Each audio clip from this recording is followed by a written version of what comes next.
There it is. We are live and we are Reason.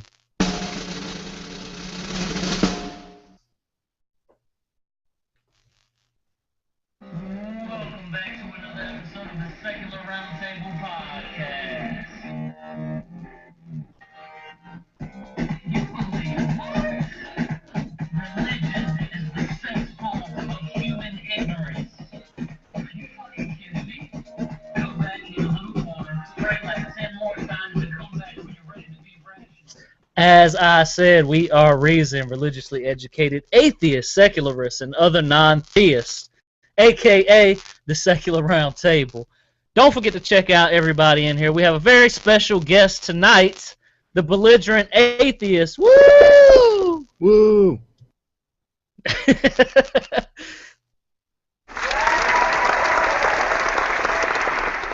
Now, can you hear past the applause? Please tell us a little bit about yourself. All right. So I'm BA, the Belligerent Atheist. I live in the Afterbits with Charles Darwin. Hey, I see you're talking about me up there. Hey, go back to your room, Charles. So we hang out in the Afterbits. We do a little bit of debunking, make some music videos, just try to fight all prodigiously ignorant ideas as they happen. Aspire to be kind of like the logic and armor skeptic kind of guys, and along my way I've found a lot of guys like you, the rest of the Secular Roundtable, and all the rest of you doing the same thing that I pull a little bit of inspiration from. Is there anything else you wanted to know? Yes, I want to know, are you really belligerent in real life? Oh man, that's a good one. Yes, completely belligerent about everything. All right, that's good to know. We'll keep that in mind throughout this discussion. So before we go any further and start talking about the American Atheist Convention, we got some new science this week. So I'm going to get a screen share up here so you can see the new science this week, and we'll go ahead and discuss that. Screen share. This week we're going to be talking about GMOs. Let me know when you guys can see it. Head transplant. That's a good one. I wanted to do that one. Alright. You guys can see that genetically engineered bacteria could help tackle obesity. But what? It's GMOs, bro. Didn't you know they're bad for you? Well, microbes may just be the next diet craze. Researchers have programmed bacteria to generate a molecule that, through normal metabolism, becomes a hunger-suppressing lipid. That's interesting. Mice that drank water laced with the programmed bacteria ate less, had lower body fat, and staved off diabetes, even when fed a high-fat diet, offering a potential weight loss strategy for almost anyone. What? Are you kidding me? I need this, bro. People may dislike the idea, but genetically modified bacteria are an incredibly useful scientific tool. By inserting genes for desirable molecules, scientists can convert the organisms into mini factories that churn out useful therapeutics like insulin and antiviral proteins. They can even be tweaked to help clean up pollution or even increase soil fertility.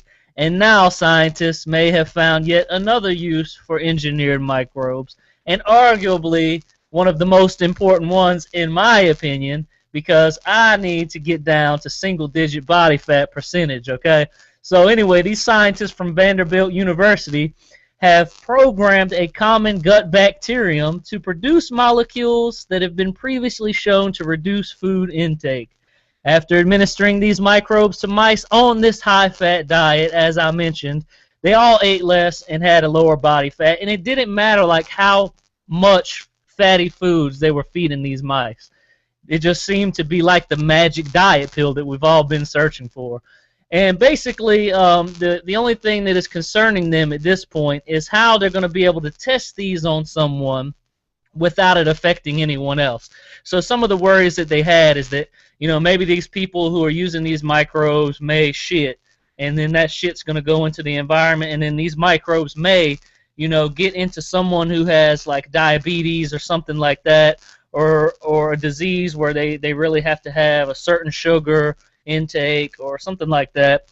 And basically, it may suppress their appetite and prevent them from actually eating instead of doing what they should normally do, taking their insulin, whatnot. Those are some of the things, but they say that they have a way to combat that. We'll scroll down a little bit. I don't know why it's not showing on the screen. So basically, one of the ideas that they had was to engineer them in such a way that they don't survive outside the gut. So let's go ahead and discuss this new science this week. What do you guys think about finally getting the magic diet pill? Okay, hold on. First, I want to interject, and I want to actually be the devil's advocate here for the people that would be hearing this and would respond ignorantly. So here we go.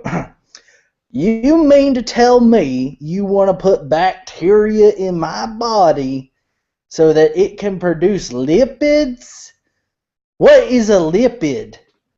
I'm not putting anything in my body like that, okay? I don't care how many germs I've already got in my gut. I'm not putting it in there. You're already putting fluoride in me. I don't want it. There's no way to argue that. He made absolute perfect sense. Asked just the right questions, and now an industry has collapsed. I'm sorry. Now you look here. Now you look here. It ain't natural to be putting them genetically modified organizations in our body. Okay? It's not. It's okay. Okay, we've had our fun, but what do you guys really think about it? I mean, to me, I was joking around about using it myself, but I can see some actual real instances, and I can think of a few where this might be like, really like saving someone's life. Because a lot of people, now let's draw the line and let's be clear here that there are some cases of obesity that the people cannot control. Okay, there are some diseases out there, and I'm not specifically talking about obesity, but other diseases that may make you an obese person. And it's beyond their control. Surprise, surprise! For people that didn't know that. But this could probably help them out, I'm guessing, because obesity comes with so many different risks associated with health. And if they already have some disease that's making them obese, it's probably already likely causing a health risk. And so for them to be able to minimize the risk by not being obese, I think that this is, some amazing new science this week. It certainly sounds interesting. Oh, go ahead, Jay. Oh, no, you go ahead. I can wait. Well, fine then. What we had to be clear about is that this is just an appetite suppressant, that it doesn't actually make you uptake anything differently. It doesn't sound like it makes you metabolize anything particularly differently. So I guess it would help you lose weight or not put on weight to begin with, because you just don't want to eat anymore, even if the food is really high in whatever things that would make you obese, like high sugars, high fat, etc., etc. I think it sounds like it would just make you eat less. I don't really see that as necessarily beneficial, other than just making people weigh less. It can still screw up other organs just by having really high concentrations of bad shoot. Well, yeah, and which did we lose Aeolus? I think we He's did. not important. Don't worry about it. Okay. Yeah, I agree. He's not integral to the show or anything.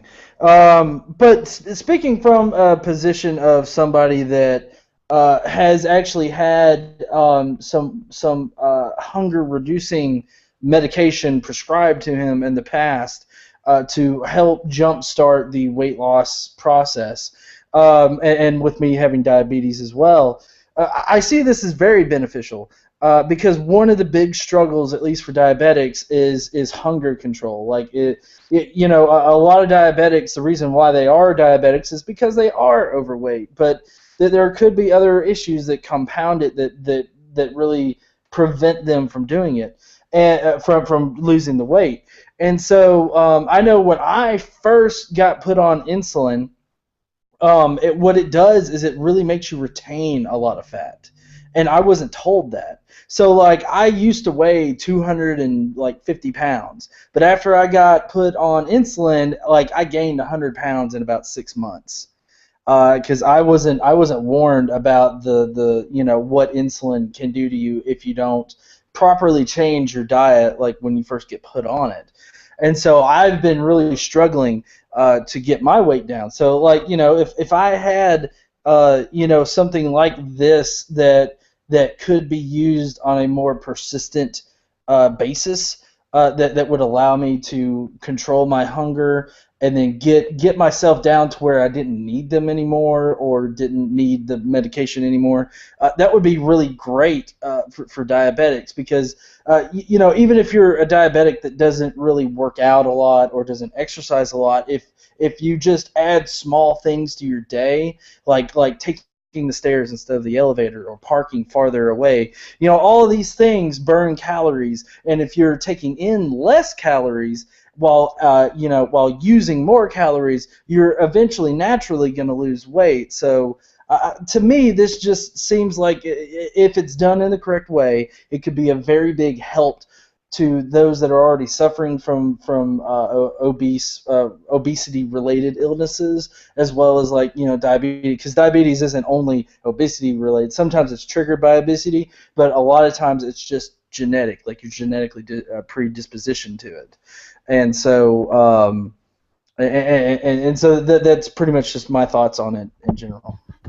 So you would definitely see it not as like a long-term solution, but as something to like help you, I don't know, like initially get in the right life patterns or habits. Well, yeah, because I think that if you if you use it for a prolonged amount of time and you get used to a certain lifestyle, I think that as long as you manage it later, of course, there's always going to be that management side of it. I don't think that this should be anything that you like take for the rest of your life. Like for me, it's insulin. Now, if they could put together, or if they could reprogram some bacteria to work in my body to produce more insulin and make my organs accept the insulin, to be able to use the sugar that I already have in my body, that would be awesome too. So we'll just have to see where it goes. All right, previous comment retracted. Seems like it definitely has a justified use. Neat. The last thing that I heard before I got booted out, which I'm glad to find out that being booted doesn't make the whole chat end. So that was great to find out. But I think Dieter was saying something about he doesn't think that the metabolism is affected. But based on that mice study, I don't know if you guys covered this while I was out, but it actually does leave some kind of indication that maybe the metabolization of these high fatty foods are affected, because it was saying that they specifically fed them high fat foods and basically didn't change anything else in their environment, and they didn't gain any weight. Well, that's what I was curious about, was if it actually helps them physically metabolize the things more efficiently, or I guess faster. Metabolism is